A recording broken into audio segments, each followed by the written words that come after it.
मुझे आपसे कुछ कहना है, समझ नहीं आ रहा कैसे कहूं। यार परेशान तो है वो। जब तुम बीती बातें भूल चुकी हो तो दया सर के बारे में बात करने से तुम्हें इतनी तकलीफ क्यों हो रही है? मैंने तुम दोनों को ये बताने के लिए बुलाया है कि मेरे और सिद्धार्थ की सगाई की डेट फिक्स हो गई है। तुम ये शादी किसी दबाव में तो नहीं कर रही हो ना? क्या डेट फिक्स हुई है एंगेजमेंट की? 28 सितंबर। श्रेया ने जो फैसला लिया है उसके पीछे कोई तो वजह है, पर क्या वजह हो सकती है?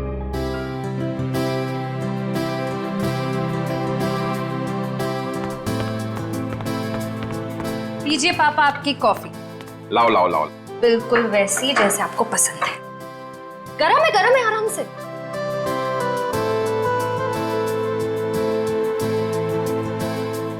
वाओ, मेरी बेटी जैसी कॉफी इस दुनिया में कोई नहीं बना सकता। वो तो है, लेकिन एक जमाने में मैं भी बहुत टेस्टी कॉफी बनाया करती थी।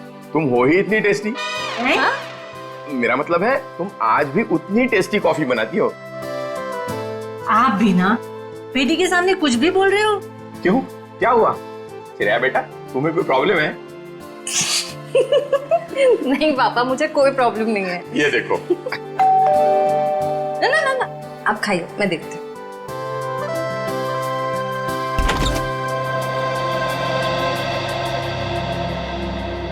सिद्धार्थ, क्या हुआ, चौक गई मुझे देखकर? सिद्धार्थ बेटा आओ, अंदर आओ।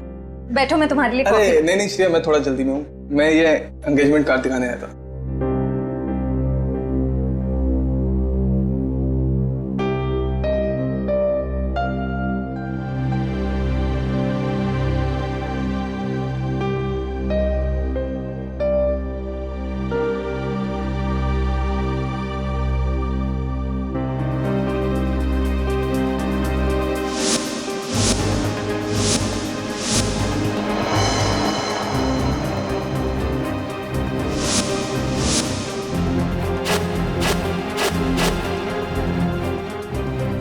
कैसा लगा डिजाइन?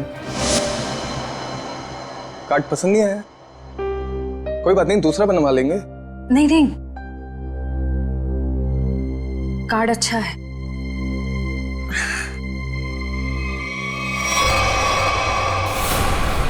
चल चल चल चल चल चल चल चल, हम लोग इस बंगले में छुप जाते हैं। अरे इतने समय नहीं, यहाँ पर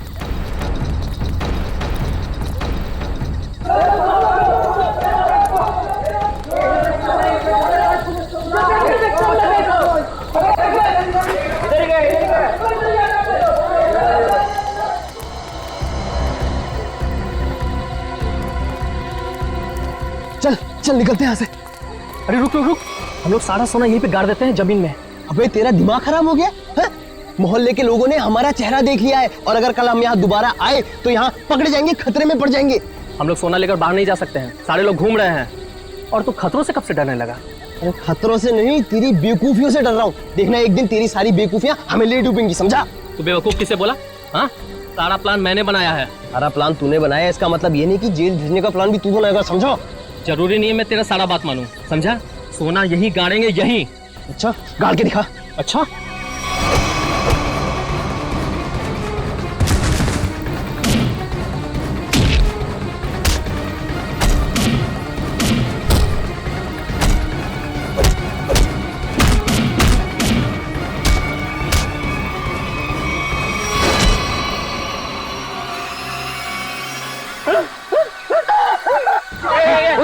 उधर से आवाज है। चल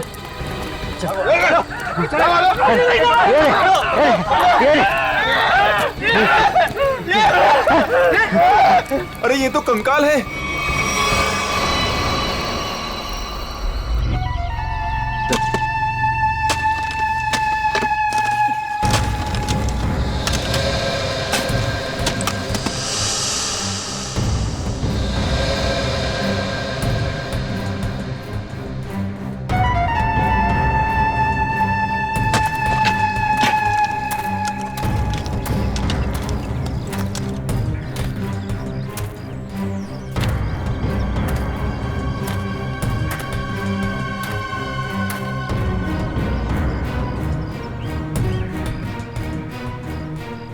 कैसा दिमाग होता है इन मुजरिमों का। खून करके मन नहीं भरा तो डिजाइन बना दी हड्डियों की। सचिन, तुम दोनों एक काम करो, घर के अंदर से अच्छी तरह से तलाशी ले देखो कुछ ना कुछ मिलता है क्या। हा? बॉस ये देखो, उस सिर पे रहने ये डिजाइन हाथ और पैर की हड्डियों से बना है। ये देखो, ये पैर की हड्डी और ये हाथ की हड्डी। टांगों की हड्डियां अलग अलग लोगों की है? हाँ तारिका, अलग अलग इंसानों की है। बस मुझे लगता है कम से कम 2 लोगों का तो खून हुआ है यहाँ पर। सर। हाँ विक्रम। सर ये बाकी की हड्डियां मिल गई है, इन्हें यहाँ पे दफना के रखा गया था। एक एक हड्डी संभाल के उठाओ, हैं? एक एक हड्डी। ये देखो, जरा देखो, घर के अंदर कहीं खून के निशान मिलते हैं क्या?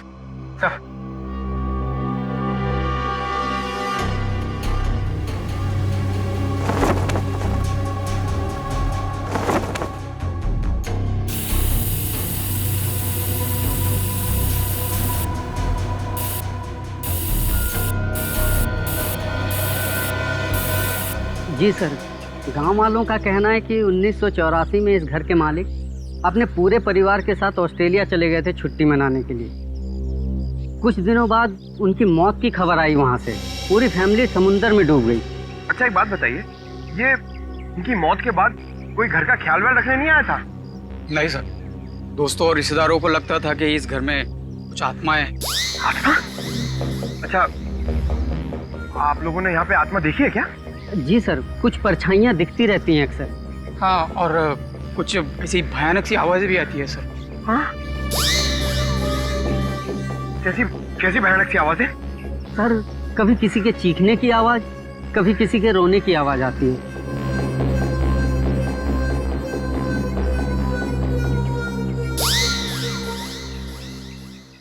सणखे, इन सारी हड्डियों को देखकर लगता है कि खून एक आदमी का हुआ है और एक औरत का भी।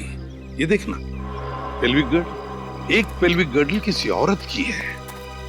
हाँ बस, लेकिन एक कमाल की बात है, क्या? इन सारी हड्डियों में किसी की भी खोपड़ी की हड्डी नहीं मिली। हो सकता है खोपड़ियां किसी और जगह पे छुपा कर रखी हो या फेंक दी हो सकता है ना। मयूर, विक्रम, काम करो, बंगले के आसपास का एरिया अच्छी तरह से छानो और ढूंढो, देखो, कुछ ना कुछ तो जरूर मिलेगा। एक एक कोना भी मत छोड़ो। जाओ। Yes sir. ये बंगला बंद ही रहता है और आप लोग आसपास रहते हैं? जी सर। ये घर मिला था तुम लोगों को?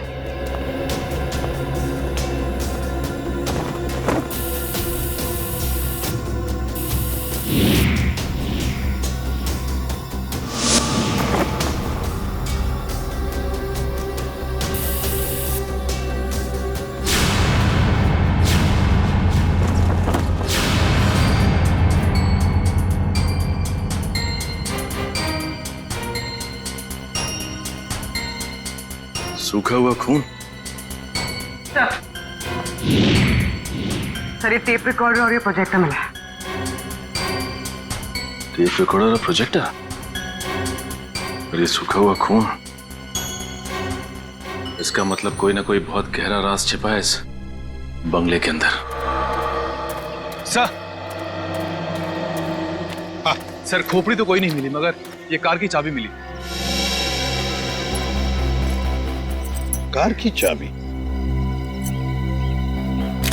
है ना, बड़ी अजीब बात। कार की चाबी है पर यहाँ पर कोई गाड़ी नहीं। एक आदमी एक औरत की हड्डियां हैं पर उनकी खोपड़ियां नहीं। फिर है क्या ये सारा चक्कर? और फिर किसने किया है ये? RAIMA,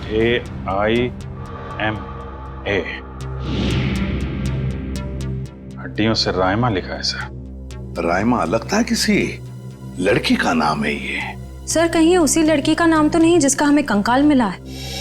हो सकता है। सर, अगर वो 2 चोर लुटेरे वहां बंगले में छुपने के लिए नहीं जाते तो हमें कहीं पता ही नहीं चलता कि वहां 2 मुर्दे गड़े हुए हैं।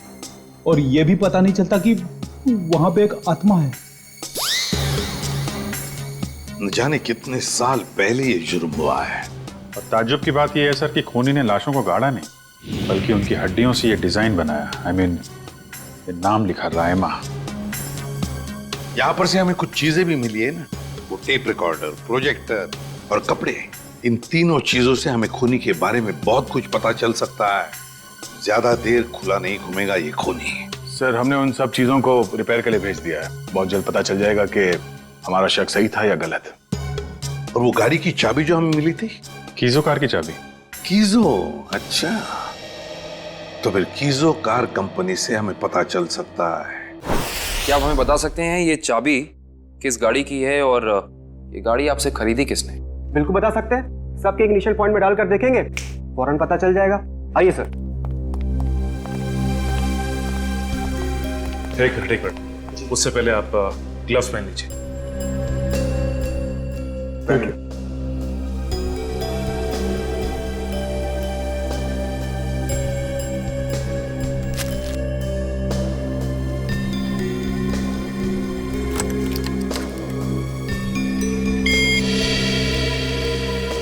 ये नहीं है सर।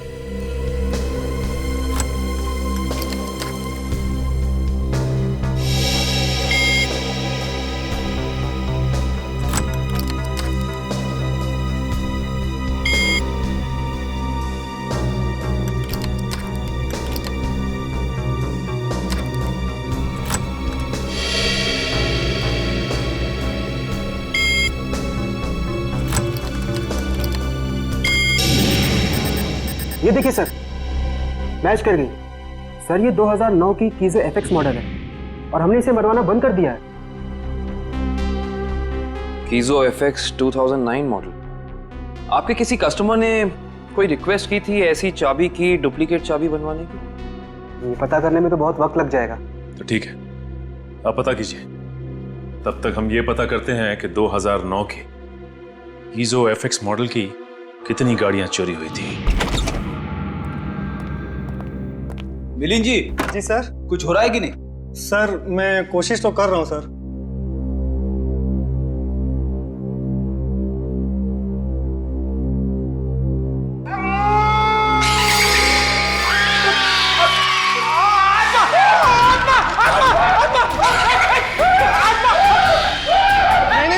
नहीं सर, आत्मा नहीं है। ये तो गलती से फेडर खुल गया था। भयानक आवाज। हाँ, ये वही रिकॉर्डर है जो आप लोग लेके आए थे, उसी में से आवाज आ रही थी। ये सर, ये आत्माओं ने शॉर्टकट मारना शुरू कर दिया है। ये अपनी आवाज यूज नहीं करती हैं, इस टेप रिकॉर्डर में आवाज डाल के यूज करती हैं। पंकज, ऐसा भी हो सकता है कि वहां पे कोई आत्मा हो ही ना, कोई इंसान ही ये सब खेल खेल रहा हो। मिलिंद जी। जी सर। आपको इस प्रोजेक्टर से क्या फुटेज मिला? हाँ सर, एक मिनट। हेलो रचना, तुम नीचे खड़ी हो? ओके, तुम वहीं रुको, मैं आता हूं। सर सॉरी सर, मुझे किसी काम की वजह से नीचे जाना पड़ रहा है। आप लोग ये रिमोट लीजिए ना, आप लोग फुटेज देखिए। पर सर जरा ध्यान से। ध्यान से क्यों? क्योंकि सर ये फुटेज कमजोर दिल वालों के लिए नहीं है।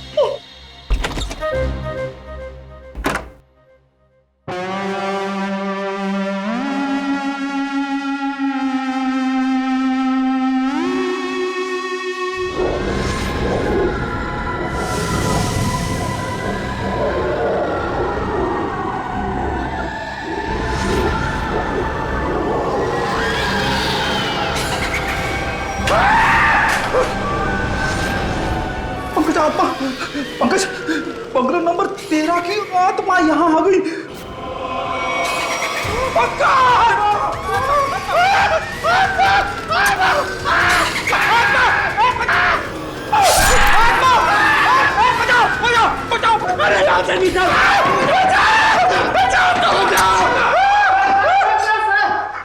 मैंने तो पहले कहा था सर, ये फुटेज कमजोर दिल वालों के लिए नहीं है।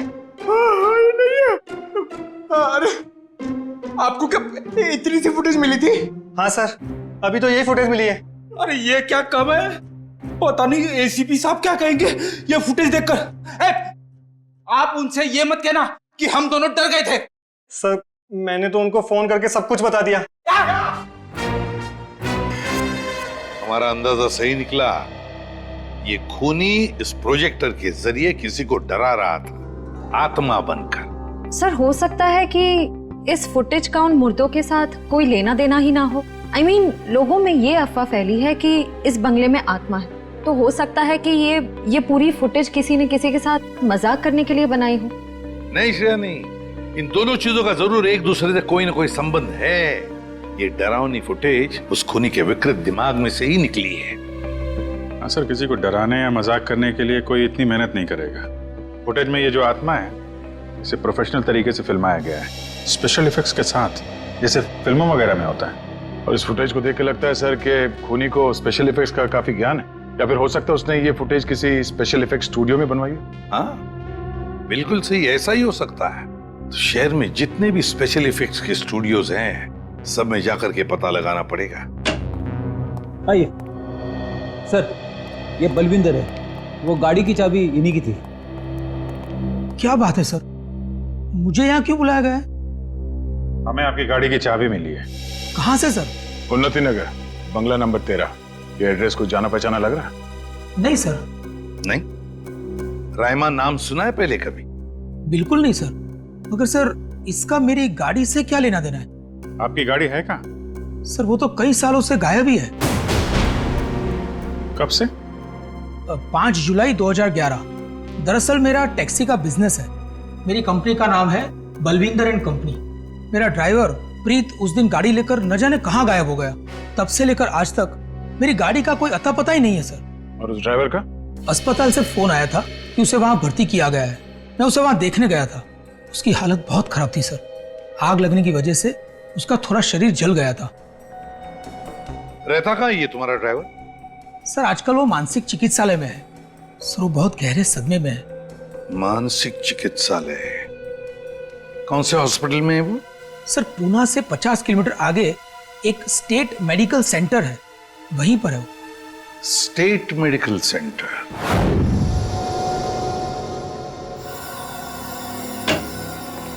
हाँ तारिका जी, कुछ बात बनी? सर चेक कर रहे हैं ना, कुछ ना कुछ तो पता चल ही जाएगा। भाई साहब, मैं दिखाई नहीं दिया आपको? दिखाई? अरे सर, आप तो सपने में भी दिखाई देते हैं। हाँ सर, आज सुबह ही सपना देख रहा था। जैसे ही मैं फॉरेंसिक लैब में आता हूँ, आप इस केस के बारे में कुछ ऐसी बातें बताते हैं कि शाम तक खूनी पकड़ा गया। विजीत, तुमने सपना देखा? जी सर। और सपने में मुझे देखा? जी सर। ना, तुमने सपने में तारिका जी को देखा होगा। जी सर। नहीं सॉरी सर, क्या कह रहे हैं सर आप भी? तो बताइए डॉक्टर साहब, इन कंकालों ने अपनी आप बीती बताई? हाँ, थोड़ी बहुत बातें पता चली है दया। सबसे खास बात ये है कि ये कंकाल वक्त के साथ कंकाल नहीं बने। खूनी ने इन्हें मारने के बाद तुरंत इन्हें कंकालों में बदल दिया है। मतलब खूनी ने इनकी खाल को एसिड से जला दिया है। माय गॉड, इतनी बेरहमी से मौत हुई है इनकी। और ये जो कंकाल है ना, ये कंकाल एक आदमी का है। इसकी उम्र 30 से 35 साल है और इसकी लंबाई लगभग 6 फीट के आसपास है। और ये जो हाथ पे उंगलियों में आपने निशान लगा रखा है, ये क्या है? हाँ, दरअसल इसकी उंगलियों में, इसकी कलाई पे मुझे बहुत कुछ टूट फूट दिखाई दी। मतलब ये आदमी अपने हाथों का बहुत ज्यादा इस्तेमाल करता हो। शायद ये किसी ऐसे प्रोफेशन में होगा जहाँ हाथों का काफी इस्तेमाल होता है, या तो कोई मजदूर या फिर कोई आर्टिस्ट। और ये दूसरा कंकाल लड़की का, उसे क्या पता चला? दया, इस लड़की की उम्र लगभग 30 साल। इसकी लंबाई 5 फीट 4-5 इंच है, बस इससे ज्यादा कुछ पता नहीं चल पाया। और ये जो ड्रेस पे खून लगा है, इसका क्या? टेस्ट करने से पता चला कि ये खून नहीं है, लमाइन रेड नाम का केमिकल है ये, जिसका इस्तेमाल ज्यादातर फिल्म्स, टीवी सीरियल्स और नाटकों में किया जाता है, नकली खून दिखाने के लिए। तो इसका मतलब किसी ने पूरी तैयारी कर रखी थी ये बंगला नंबर 13 में किसी को डराने की। पकड़ा जाएगा, वो खूनी भी है और वो डराने वाला भी, अगर दोनों अलग अलग है तो। डॉक्टर साहब, कितना टाइम लगेगा ये पता करने के लिए कि कंकाल कितना पुराना है? थोड़ा वक्त लगेगा दया, तुम तो जानते हो कार्बन डेटिंग में थोड़ा वक्त लगता है।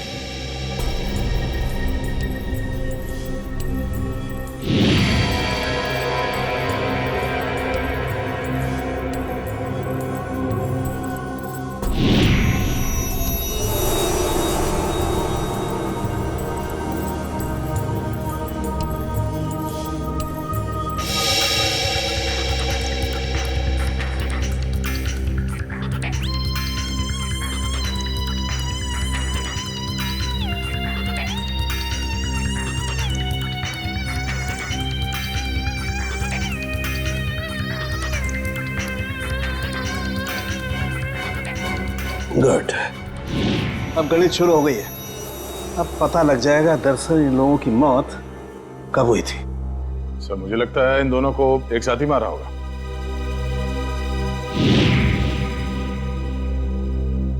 36 से 38 महीने पहले, मतलब 3 साल पहले 2011 में मौत हुई इनकी। और उस बलविंदर की कार भी जुलाई 2011 को गायब हुई थी, बंगला नंबर 13 से। सर अब तक तो खूनी शहर छोड़ के भागा होगा, उसे ढूंढेंगे कैसे? भागने दो, कहां तक भागेगा? सीआईडी से नहीं बच सकता। Excuse me. जी सीआईडी से।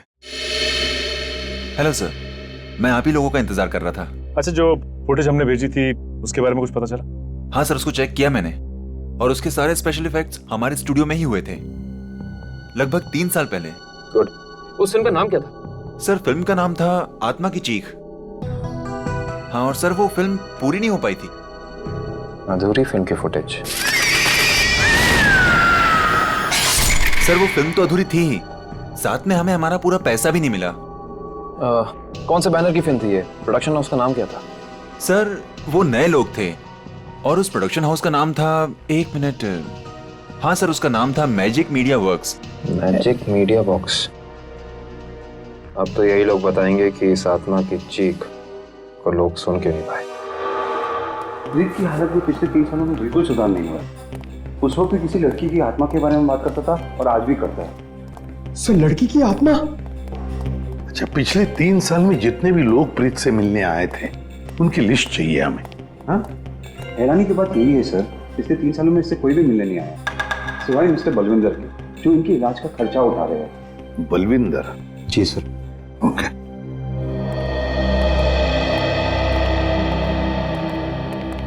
प्रीत, ये सीआईडी ऑफिसर्स है, ये तुमसे कुछ बात करना चाहते हैं। सीआईडी? ये सीआईडी क्या होता है? सीआईडी का मतलब है दोस्त। और प्रीत, दोस्त किसे कहते हैं? जो अपना सुख दुख दूसरे दोस्त के साथ बांटता है ना? और हम सब तुम्हारे दोस्त हैं, तो अब तुम हमसे तुम्हारे सुख दुख बांटोगे ना? ठीक है दोस्त। देखो प्रीत, अब मैं तुमसे कुछ कहूंगा, कुछ पूछूंगा, इन सब चीजों का बड़े शांत दिमाग से मुझे जवाब देना। याद करो, जुलाई महीना 2011, तुम उस रात बंगला नंबर 13 में गए थे 2 लोगों को लेकर। हाँ, 2011 बंगला नंबर 13। बंगला नंबर 13, क्या हुआ था वहां पर? तुम लोग मेरे दोस्त नहीं हो, तुम लोग मेरे दोस्त नहीं हो। राइमा ने भेजा है ना तुम लोग को मुझे मारने के लिए? राइमा ने भेजा है ना? नहीं, राइमा ने नहीं भेजा है। हम लोग दोस्त हैं तुम्हारे। हाँ पक्का? बिल्कुल पक्का, राइमा ने नहीं भेजा है हमें। अब बताओ क्या हुआ था उस रात उस बंगले में, है? बंगला नंबर 13। एक आदमी और औरत ने पैसे दिए थे मुझे उन्हें वहां ले जाने के लिए। ये क्या? राइमा चीख रही है, राइमा चीख रही है, मुझे मार देगी, मुझसे बदला लेना चाहती है। राइमा तुम्हारे पीछे है। ये बात करने की स्थिति में नहीं है अभी। आई एम सॉरी डॉक्टर साहब, 2 मिनट और। सॉरी, मैं आपके केस के लिए मैं अपने पेशेंट की जान खतरे में नहीं डाल सकता। Please cooperate. ठीक है। मुझे मार देगी, मुझसे बदला लेना चाहती है। अभिजीत, एक बात तो पक्की है कि उस रात प्रीत बंगला नंबर 13 में एक आदमी और एक औरत को लेकर गया था, और हमें जो कंकाल मिले हो शायद उसी आदमी और उस औरत के हो। हाँ सर, ये आत्मा वाला ड्रामा करके उनको डराया, मार डाला, फिर सर अलग कर दिया ताकि पहचान ना हो सके। सर, ये प्रीत बार बार राइमा आ रही है ऐसा क्यों बोल रहा है? कहीं राइमा जिंदा तो नहीं? इस बात का तो पता लगाना ही पड़ेगा कि प्रीत की बातों में कितनी सच्चाई है और कितना भ्रम। लेकिन एक बात तो पक्की है, इस राइमा का इस केस के साथ कोई ना कोई संबंध जरूर है। इस राइमा की कुंडली निकालो। राइमा।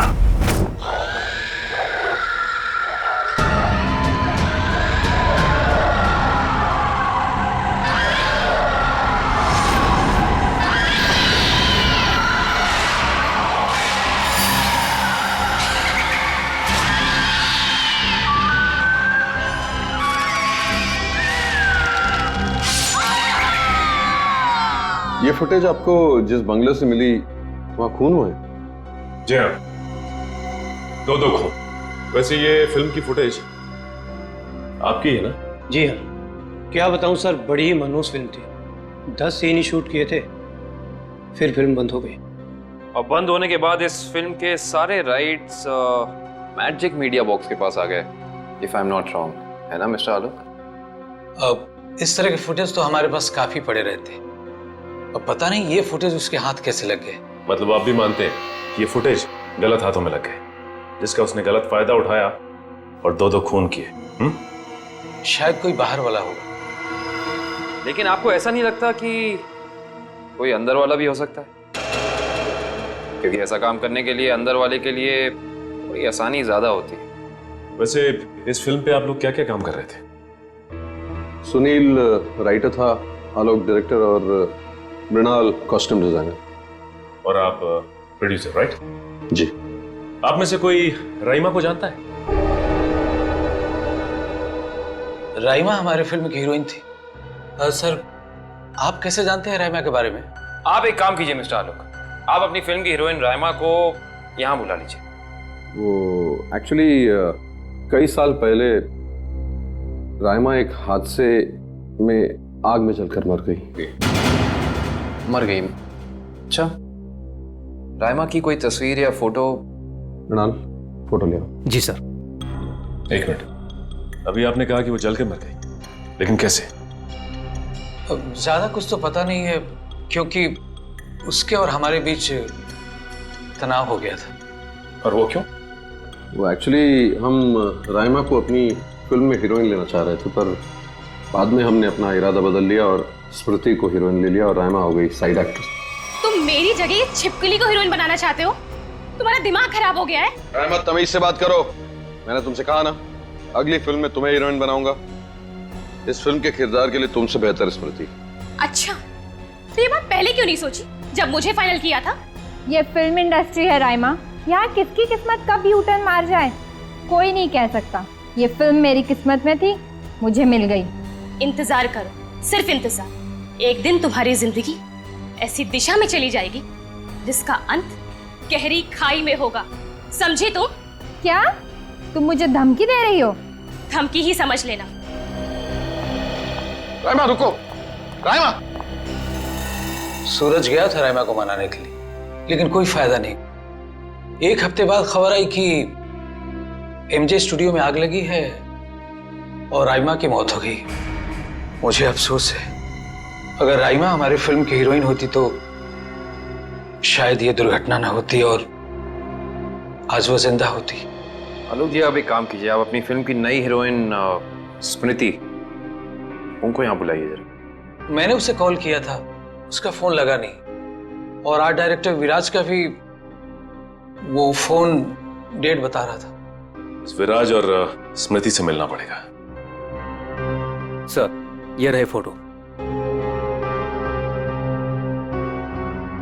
ये है राइमा। राइमा ने स्मृति को धमकी दी, उसके बाद राइमा खुद मारी गई। तो फिर ये खून कर कौन रहा है? इसका जवाब तो अब विराज और स्मृति से मिलकर ही पता चलेगा। मैंने पता किया, ये विराज और स्मृति इस ब्लू रोज प्रोडक्शन हाउस में काम कर चुके हैं। गुड निकल, इससे पूछते हैं। अरे सुनिए भाई साहब जी, ये विराज शंकर है, आर्ट डायरेक्टर है, काफी टीवी में और फिल्मों में सेट लगाए हैं इन्होंने। इन्हें पहचानते हैं आप? नहीं सर, मुझे नहीं मालूम। जी, आगे पूछते हैं। एक्सक्यूज मी, हम लोग सीआईडी से। जी।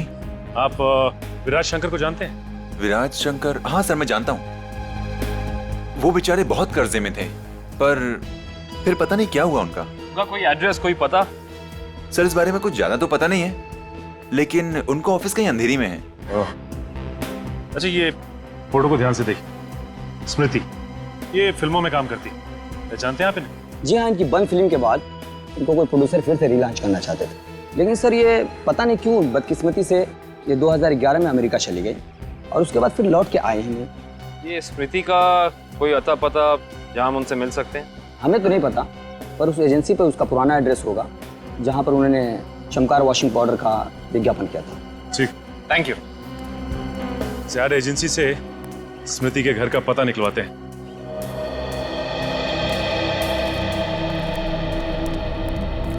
पुलिस की रिपोर्ट के हिसाब से राइमा इसी एमजे स्टूडियो में जलकर मरी है। पता नहीं काबिल, लेकिन ये बात इतनी सीधी है नहीं जितनी की लग रही है। जैसा कि फाइल में लिखा हुआ है कि स्टूडियो में आग लगी रात के 2 बजे। ये राइमा स्टूडियो में 2 बजे करने क्या आई होगी, जबकि यहाँ शूटिंग भी नहीं चल रही थी। सही कह रहे हो सचिन, लेकिन एक बात है जो मेरे दिमाग से निकल नहीं रही है, वो ये कि यहाँ रात 2 बजे आग लगी तो सुबह 5 बजे तक किसी को पता क्यों नहीं चला? और रिपोर्ट के हिसाब से यहाँ आग 5 बजे लगी। जिन पुलिस वालों ने इस केस की तहकीकात की थी उन्होंने जरूर कुछ गड़बड़ की है, तभी तो केस के 2 महीने के बाद उनका ट्रांसफर यानी कि तबादला हो गया था। हो सकता है निखिल, लेकिन उससे ज्यादा अहम बात यह है कि रिपोर्ट के हिसाब से यहाँ राइमा की एक हड्डी तक नहीं मिली। मतलब आग इतनी भयंकर थी। स्टूडियो को देख के ऐसा लगता नहीं है कि आग इतनी भयानक होगी कि चलने वाले का नामो निशान राख हो जाएगा। उससे भी अहम बात यह है कि ये स्टूडियो इस्तेमाल में नहीं था, यहाँ पे कोई शूटिंग नहीं चल रही थी, फिर राइमा यहाँ पे आई क्यों? इसका पता तो तभी चलेगा जब हम इस स्टूडियो को अच्छी तरह से छान मारेंगे। देखते हैं क्या मिलता है।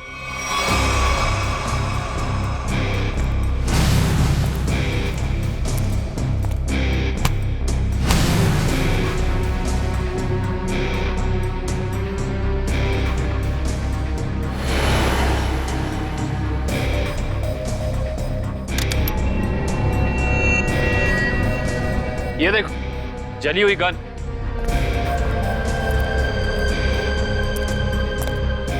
हाँ, ये तो पूरी पिघल चुकी है। पुलिस वालों ने लगता है अपना काम ठीक से किया नहीं, देखा नहीं इसे पहले। ये भी हो सकता है कि राइमा ये गन किसी को मारने के मकसद से लाई हो, या फिर हो सकता है कि कोई राइमा को मारने के लिए लाया हो।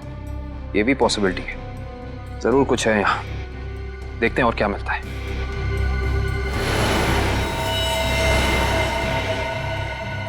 सर, कंकाल। 1 मिनट, लेकिन जरा संभाल संभाल। करण, शीट ला।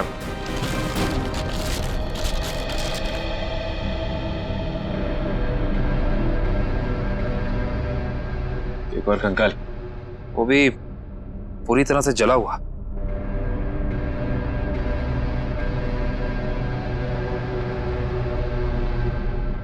बॉस, इसकी पेल्विक गर्डल से पता लगता है कि ये कंकाल किसी लड़की का है। सर, कहीं ये कंकाल राइमा का तो नहीं है?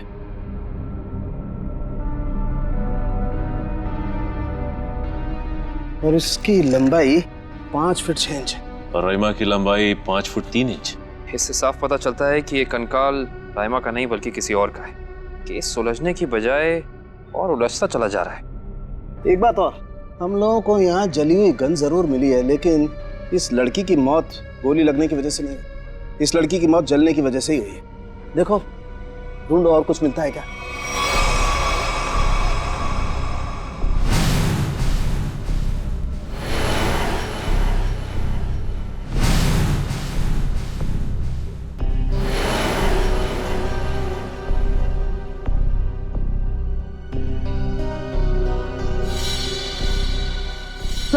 सर ये देखिए सर, बाल बाल।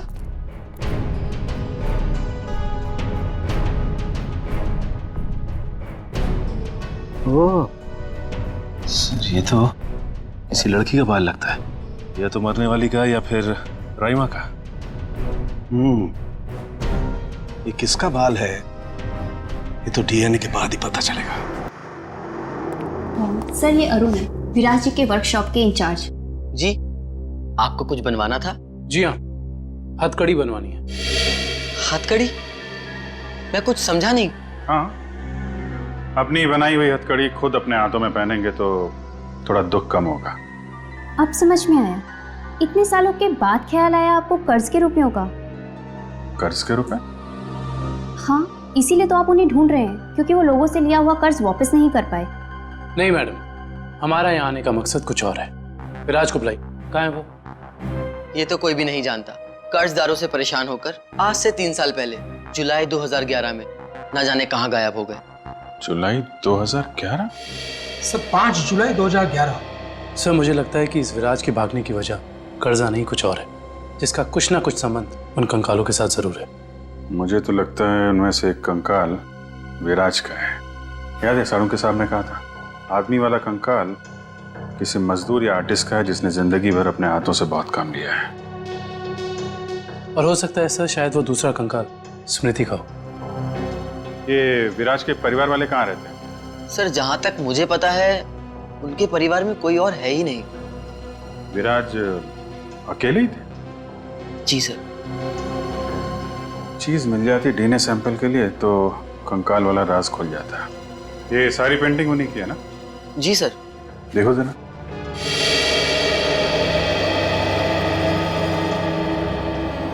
सर थंबप्रिंट ये विराज का है? जी हाँ सर, और ये थंबप्रिंट ही नहीं, ये पूरी पेंटिंग सर ने अपनी उंगलियों से बनाई है। Finger painting? इतना तो काफी है डीएनए टेस्टिंग के लिए। आप लोग? हम लोग सीआईडी से। अच्छा अच्छा, आइए आइए, आप ही ने फोन किया था ना? जी हाँ। दरअसल बात यह है कि हम स्मृति के बारे में आपसे कुछ पूछताछ करना चाहते हैं।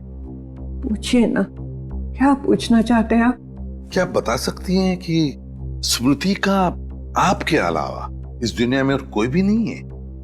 नहीं, उसके माँ बाप बचपन में ही गुजर गए। अब बची है तो ये बूढ़ी दादी, बहुत ही प्यार से पाला है मैंने उसे। ये स्मृति अचानक अपना फिल्मी करियर छोड़कर अमेरिका क्यों चली गई? वो कभी किसी को कुछ नहीं बताती थी, हमेशा अपना मन का करती थी। उस दिन भी उसके मैनेजर का फोन आया, कह रहा था कि मैडम किसी विज्ञापन की शूटिंग के लिए अमेरिका जा रही है। उसके मैनेजर से मैंने पूछा कि कब वापस आएगी वो, तो उसने कहा 3-4 दिनों में। लेकिन पूरे 3 साल हो गए, अब तक उसका कुछ पता नहीं, कुछ पता नहीं। कब की बात है ये, कुछ याद है आपको? कैसे भूल सकती हूँ, 5 जुलाई 2011।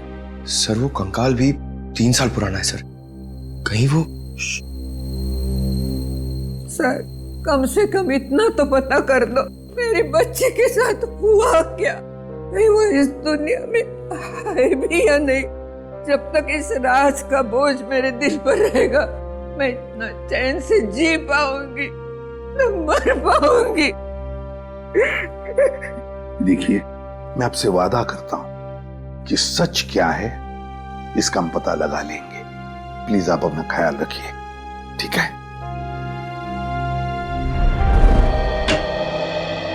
हाँ डॉक्टर साहब, डीएनए की रिपोर्ट आ गई क्या? हाँ, पेंटिंग पर जो सूखा हुआ सलाइवा मिला था, वो सलाइवा ये बताता है कि वो आदमी वाला कंकाल विराज का ही है। और हमने स्मृति की दादी का भी डीएनए टेस्ट करवाया, जिससे पक्का हो गया कि बंगलो नंबर 13 में जो कंकाल मिला था वो स्मृति का है। इसका अंदाजा तो हमें हो ही गया था। अब इस केस में हमें आगे ले जाएगा ये तीसरा कंकाल जो एमजे स्टूडियो में जला हुआ मिला था। इस कंकाल से कुछ पता चला? हाँ, इस जली हुई लड़की का कंकाल विराज के कंकाल और स्मृति के कंकाल दोनों से ज्यादा पुराना है। और ऐसा लगता है कि इस लड़की को सिगरेट पीने और तंबाकू खाने की बुरी आदत थी, क्योंकि इसके जबड़ों से हमें तंबाकू के अंश मिले। और वो बाल इसी जली हुई लड़की के हैं? नहीं, वो बाल ना तो इस जली हुई लड़की का है, ना ही स्मृति का है। सर कहीं ये बाल रायमा का तो नहीं है? सर इस केस की सुई घूम फिर के रायमा पर आकर अटक गई। पता लगाना पड़ेगा रायमा के साथ आखिर हुआ क्या था। जैसा कि आप देख रहे हैं, सीआईडी ने एक और खूनी को पकड़कर एक बार फिर साबित कर दिया है कि उनके नाक के नीचे से कोई भी मुजरिम बच के निकल नहीं सकता। इस बार पकड़ी गई है बंगलो नंबर 13 में हुए खून की हत्यारी रायमा। एक मिनट प्लीज। सर क्या ये बात सच है कि आप एक बाल के जरिए रायमा तक पहुंच गए? देखिए, इस वक्त हम आपके सवालों का जवाब नहीं दे सकते। जल्दी जब हम प्रेस कॉन्फ्रेंस लेंगे तब आपको सब बता देंगे। ओके, ठीक है? चलिए हटिए, अब जाने दीजिए। चलो हटिए। रायमा जी, आपने उन मासूम लोगों को क्यों मारा? क्या वजह थी इसके पीछे? रायमा जी, रायमा जी, प्लीज पीछे हटिए, प्लीज। रायमा जी,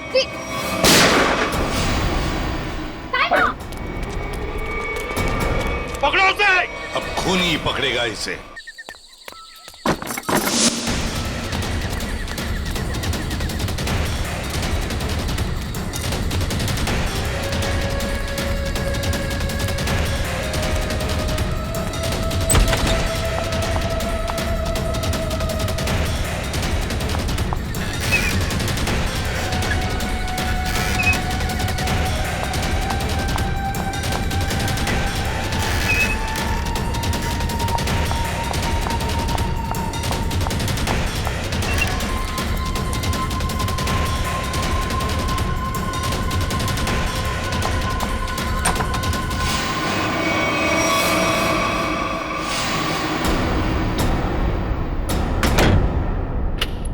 बस,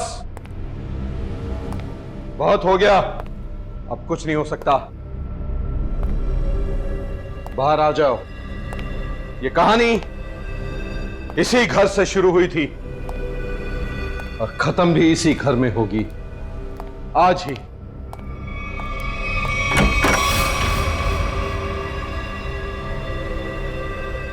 छुपने का कोई फायदा नहीं, बाहर आ जाओ। सुना तुमने?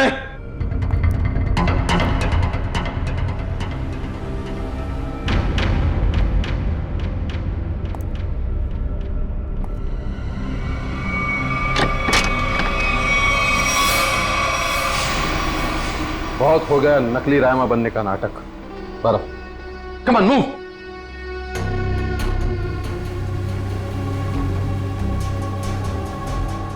कौन हो तुम?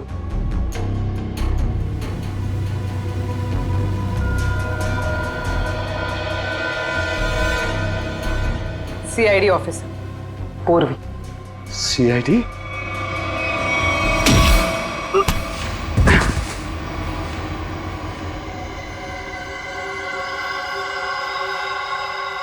मैं और राइमा एक दूसरे से बहुत प्यार करते थे, इसलिए जब हीरोइन का रोल राइमा की जगह प्रीति को मिला तो तुम्हारे दोनों कानों से धुआं निकलने लगा है?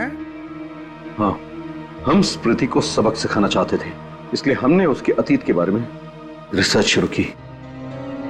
राइमा को पता चला कि एक्ट्रेस बनने से पहले स्मृति ड्रग्स के कारोबार से जुड़ी थी। इसलिए रायमा ने स्मृति को ब्लैकमेल करना शुरू कर दिया। क्यों? स्मृति को लगा कि उसका करियर खत्म होने वाला है, उसके रीलॉन्चिंग के सपने पर पानी फिर जाएगा, इसलिए उसने और उसके बॉयफ्रेंड विराज ने एक किलर को रायमा की सुपारी दी। यह तो अच्छा हुआ कि उस किलर की गोली से रायमा नहीं मरी, बल्कि वो अपराधी खुद उस आग में जलकर मर गई।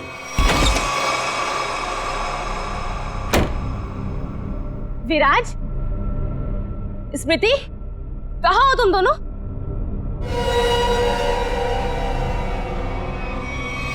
कौन हो तुम? जिया। जिया? कौन जिया? और ये दरवाजा क्यों बंद कर दिया? ताकि तुम्हें अकेले में तोहफा दे सकूं। हाँ? स्मृति और विराज को ब्लैकमेल करने का तोहफा। हाँ? क्या कर रही हो तुम? सुना है आग से जलकर मरने में बहुत दर्द होता है। आग? छोड़ दो मुझे, प्लीज, गोली मत चलाना। मौत से बचकर कहाँ भाग रही हो? मौत से तो आज तक कोई नहीं बच पाया। छोड़ दो मुझे, प्लीज छोड़ दो मुझे, गोली मत चलाना, प्लीज छोड़ दो मुझे, छोड़ दो मुझे। कोई आखिरी ख्वाहिश?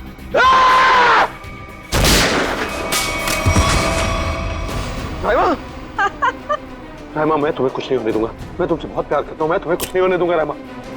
अब तुम दोनों को मुझसे कोई नहीं बचा सकता। सब फाइनल गुड बाय।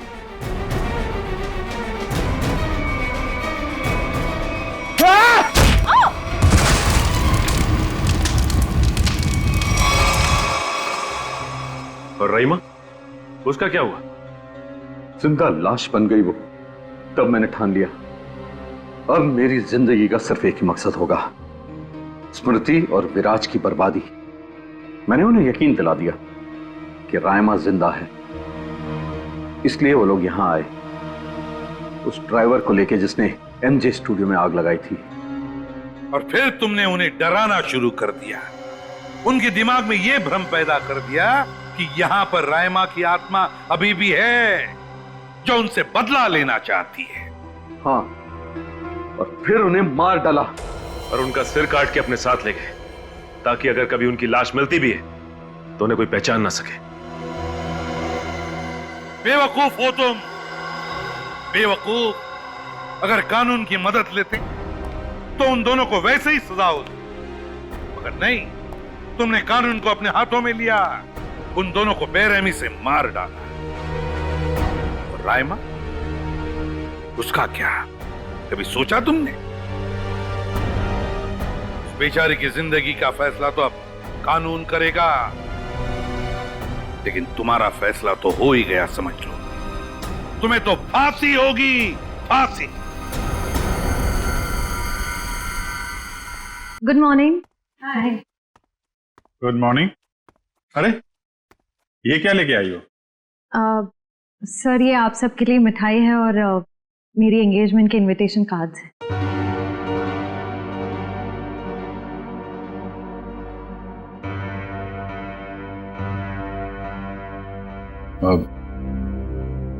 तारीख पक्की होगी? जी सर, 28 सितंबर। अच्छा। दो हफ्ते बाद ही है। काफी तैयारी करनी होगी आपको तो। सर ज्यादा कुछ तैयारियां करनी नहीं, सिद्धार्थ को भी मेरी तरह एक छोटा सा ही फंक्शन चाहिए था। ये तो बहुत अच्छी बात है। Congratulation Shreya. Thank you sir. चलो मुंह मीठा कराओ। हाँ श्योर।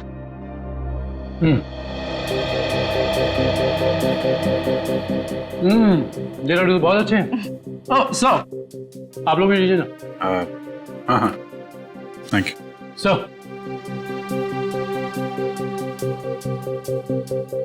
लो फ्रेडी, मुंह मीठा करो। रहने तो मीठा खाने का मन नहीं है मेरा। अरे फ्रेडी, एक लड्डू से कुछ नहीं होगा, लो ना। Sir please. ये हुई ना बात पूर्वी। तुम ही लो श्रेया। नहीं सर थैंक यू, लेकिन आप सबको जरूर आना है। ये भी कोई पूछने की बात है श्रेया? हम सब जरूर आएंगे, है ना सर?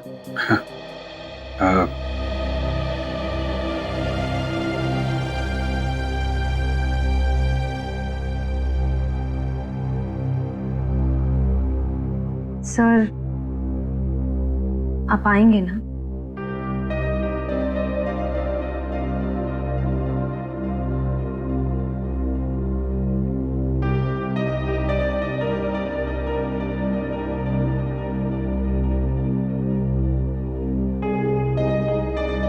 हाँ